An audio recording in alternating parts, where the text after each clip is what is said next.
혼인율 감소는 비단 우리만의 문제가 아닙니다. 중국 역시 결혼하지 않는 현상이 빠르게 확산되고 있습니다. 지난해 중국 여성의 결혼 연령은 90년에 비해 5살 높아진 27세. 중국에선 결혼하지 않는 남녀를 성난, 성리라고 부르는데요. 결혼 정년기가 지나도록 배우자를 찾지 못해 결혼 시장에 남아있는 남성과 여성을 가리키는 인터넷 신조어입니다. 노처녀를 뜻하는 성리가 2007년 정식 표준어로 발표될 만큼 중국에서 성리는 빠르게 늘고 있습니다. 성리라는 말은 과거에는 만원의 나이에도 불구하고 배우자를 찾지 못해 결혼 시장에 남아있는 사람을 뜻하는 부정적인 의미로 사용됐습니다. 최근에 중국의 경제 성장에 따라서 전문 직종에 종사하는 여성들이 많이 늘어나면서 성리라는 말의 부정적인 의미가 많이 사라졌는데요. 성리는 80년대 이후에 태어났고 전문 직종에 종사하며 소비에 있어서는 가정보다는 자기를 위해서 소비하는, 그리고 결혼보다는 일을 선택한 여성들을 말합니다. 중국 선전시는 신흥산업도시로 일자리를 찾아 모인 젊은 남녀가 많습니다. 선전시의 평균 결혼 비용은 우리 돈으로 3억 7천만 원이 넘는데요. 중국에서 가장 결혼 비용이 많이 드는 도시죠. 그럼 결혼이 쉽지 않겠어요. 네, 그래서 이런 공개 맞선 행사가 열리면 엄청난 인파가 몰리죠.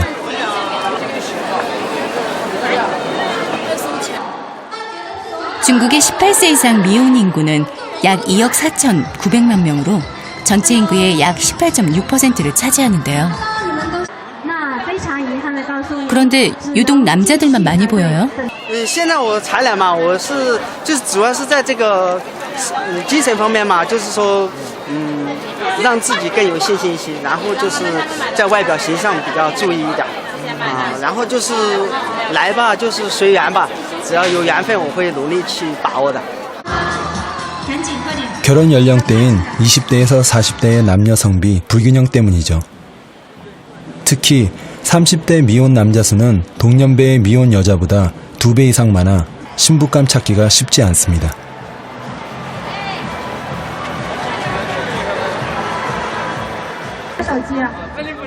남자들이 여자의 환심을 사려고 노력하는 동안 여자들은 공개 맞선 자리인 만큼 조건에 맞는 남자를 찾죠. 因为我觉得，毕竟相亲这个活动的话，它可能就是说出来是比较现实的，因为大家都说一下自己的条件啊，当然是可以结婚为前提的啦，尽量能够，如果有的话合适的，我们那个的话希望能够结婚。 여기 또 다른 결혼 전쟁이 벌어지고 있습니다. 모두 뭘 유심히 보고 있는 거죠? 공개 구원장인데요. 벽에 붙은 구원장을 보고 적합한 결혼 상대를 고르는 중이죠. 공개 구원인 만큼 원하는 조건을 정확히 적는데요.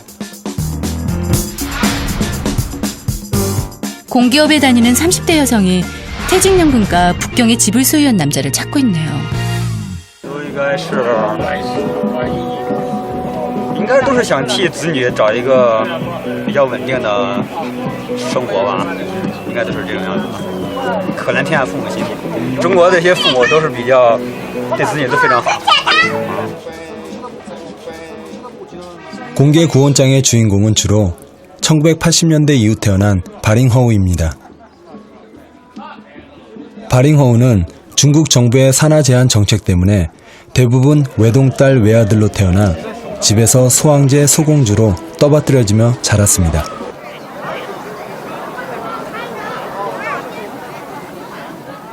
바링허우들이 결혼할 때가 되자 부모가 조건 좋은 결혼 상대를 찾아주려고 나선 거죠.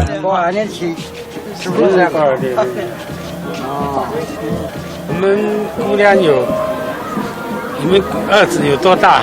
我儿子有30岁了。啊，我们姑娘就82年30，也是30。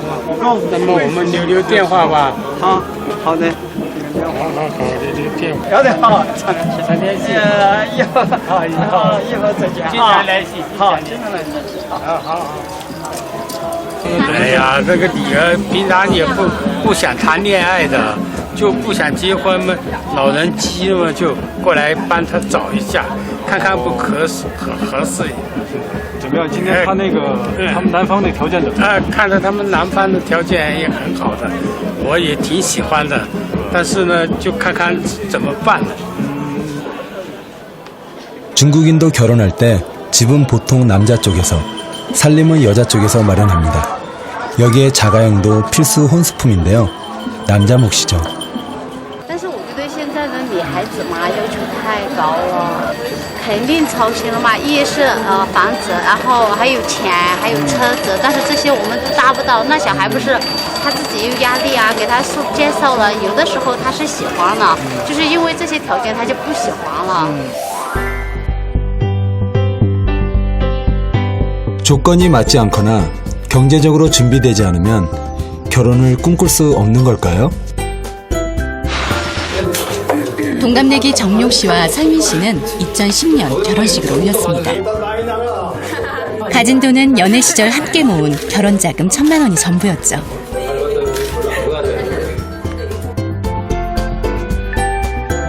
그런데 신혼집은 전세가 아닌 자기 집입니다. 이게 어떻게 가능했을까요? 이게 자꾸 끼고 누구한테 갈 것인가? 주변 시선보다는 나의 만족과 나의 행복에 집중했기 때문인데요. 아, 왜? 빨리. 짠. 오, 우리 청첩장? 이거 다 갖고 있었어? 그래도 하나씩 남겨놔야지. 삶이는 정말 이쁩니다. 아, 그렇게 써있어? 6년 전 삶이 걸렸을 때. 다 우리가 쓴 거잖냐. 그래, 잘했다. 그러냐. 결혼할 때 대학 조교로 100만 원이 간 넘는 월급을 받던 설미 씨와 회사를 다니며 200만 원 안팎의 월급을 받던 종용 씨는 부모님의 도움 없이 작은 결혼식을 하기로 약속했습니다. 우리 결혼 생활은 우리가 스스로 책임지겠다는 그런 마인드가 있었어요. 아, 맞아. 그런 게 강했어요, 그래서 되게. 여기 하나 더 있어요.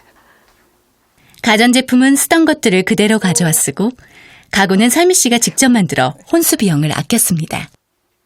원목으로 하고 싶은데 비용 절감이 또 많이 되더라고요. 거의 이제 수공비 같은 게 많이 드는데 그걸 제가 이제 다 하면은 좀 비용을 절약할 수 있고 그리고 제 맘대로 디자인을 해서 할 수 있고 해가지고 만들었어요.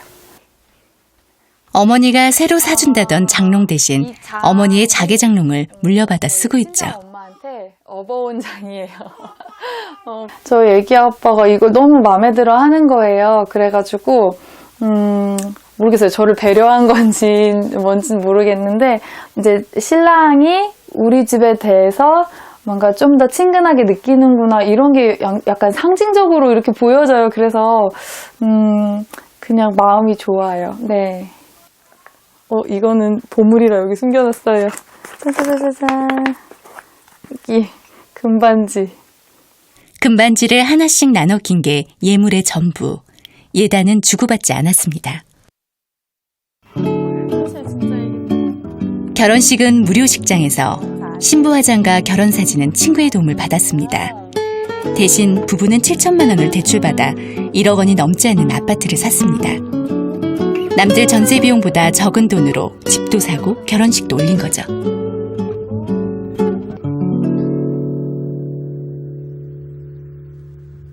다른 분들처럼 비슷하게 그냥 몇 천만 원 들여서 했다면은 아마 그 양가 집안에서 빚을 우리가 좀 빚을 갖고 간다는 그런 느낌도 있었을 거고요. 그리고 아무래도 저희 자체적으로도 대출도 많이 있었을 거고 지금보다 그러면은 매달 나가는 이자 비용 나가는 게 있으니까 우리 소비도 좀 줄었을 거고 그리고 애들 키우는데 조금 더 지금보다는 더 빠듯했을 것 같고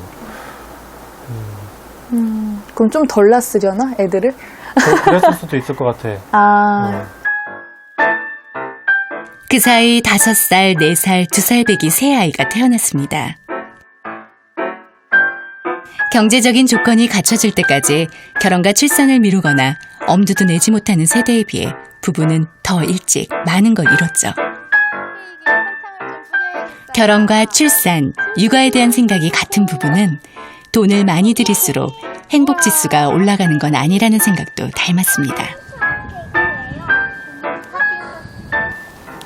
아빠랑 엄마랑 소망이랑 혜찬이랑 그렇게 좀. 다 가족이니까. 집도 우리 집이고, 그리고 차도 2대 있어요, 저희. 그리고 또 뭐 있지? 그리고 애기가 셋 있고. 그리고 그냥 어떤 경제적인 만족감이 굉장히 높다라기보다는 모르겠어요. 저는 그냥 정서적인 만족감이 좀 많이 있는 것 같아요. 그래서 좀 뭐라 그럴까? 행복하다 그래야 될까? 행복도가 좀 높다고. 예. 실제로 행복한 결혼 생활과 결혼 비용 사이엔 상관관계가 있을까요? 미국 에머리 대학에서 흥미로운 조사를 했습니다. 결혼식 비용에 약 2천만 원 이상을 쓴 여성들의 이혼율이 약 1,000만 원 이하를 쓴 여성들보다 1.6배 더 높게 나타났습니다. 상대적으로 저렴한 결혼식을 한다는 것은 결혼식하는 과정에서부터 충분한 상호 이해가 있고 서로에 대해서 더 잘 알게 되는 기회가 있었음을 간접적으로 의미한다고 볼 수 있습니다.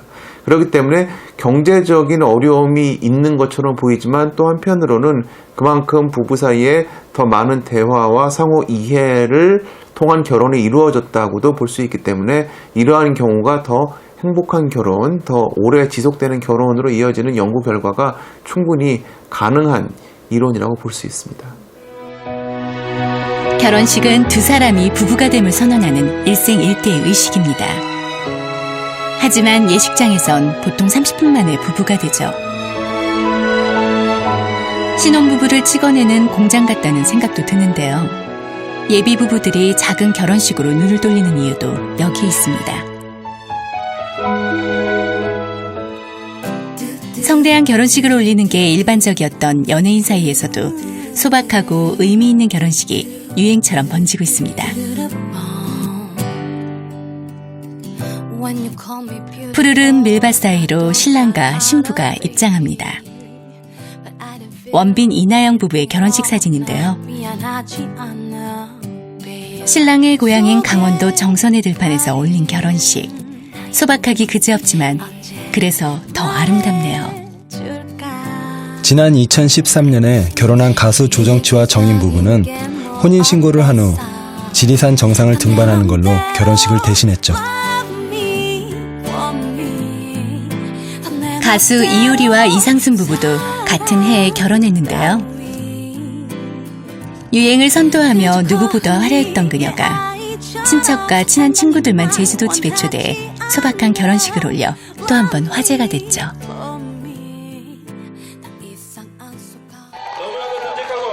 기성복처럼 똑같은 결혼식이 아닌 자신들에게 꼭 맞는 나만의 맞춤 결혼식을 한 부부가 또 있습니다. 나의 신부 당신에게. 서울에서 직장을 다니는 종민 씨와 정민 씨는 결혼식을 경남 밀양집에서 올렸습니다. 감사하겠습니다. 역시 시아버지는 시아버지신가 봅니다. 아드님 하나만. 신랑 종민 씨가 대학을 가느라 서울로 가기 전까지 지내온 집. 신랑의 추억이 깃든 집엔 이젠 부부의 가장 소중한 추억이 더해졌습니다. 결혼하니까 좋나? 결혼하니까 당연히 좋지. 근데 이게 아버지는 아들이 아주 어렸을 때 아들의 결혼식을 상상하며 집을 지었고 그 상상은 현실이 됐습니다. 이게 집 진지가 정확히 한 16, 7년 정도 될 거예요, 아마. 기회가 된다면 우리가 애들을 집에서 결혼할 수 있도록 그렇게 생각을 하면서, 지었죠. 그러니까 애들한테는 뭐 얘기를 안 하더라도 우리끼리는 하여튼 좀 그런 거를 마음에 두고 그렇게 설계를 하고 그렇게 집을 지었어요. 거품과 형식이 없는 결혼식은 편안했습니다. 여기서 드레스 갈아입고 기다리고 있었어요. 그래서 여기 앉아 있으니까 하객들이 와서 인사를 해주는 건 아니었는데 밖에서 이렇게 웃음소리도 들리고 또 좋다 막 이런 소리도 들리고 하니까 편안하게 그래서 식을 준비할 수 있었던 것 같아요. 그래서 신랑 신부는 각자 50명씩만 초대했는데요. 먼 길 와서 진심으로 축하해줄 수 있는 이들이었기에 3시간 동안 이어진 결혼식엔 여유와 웃음이 넘쳤습니다. 나는 오늘 내 인생의 최고인 것을 너에게 넘겨주려고 한다.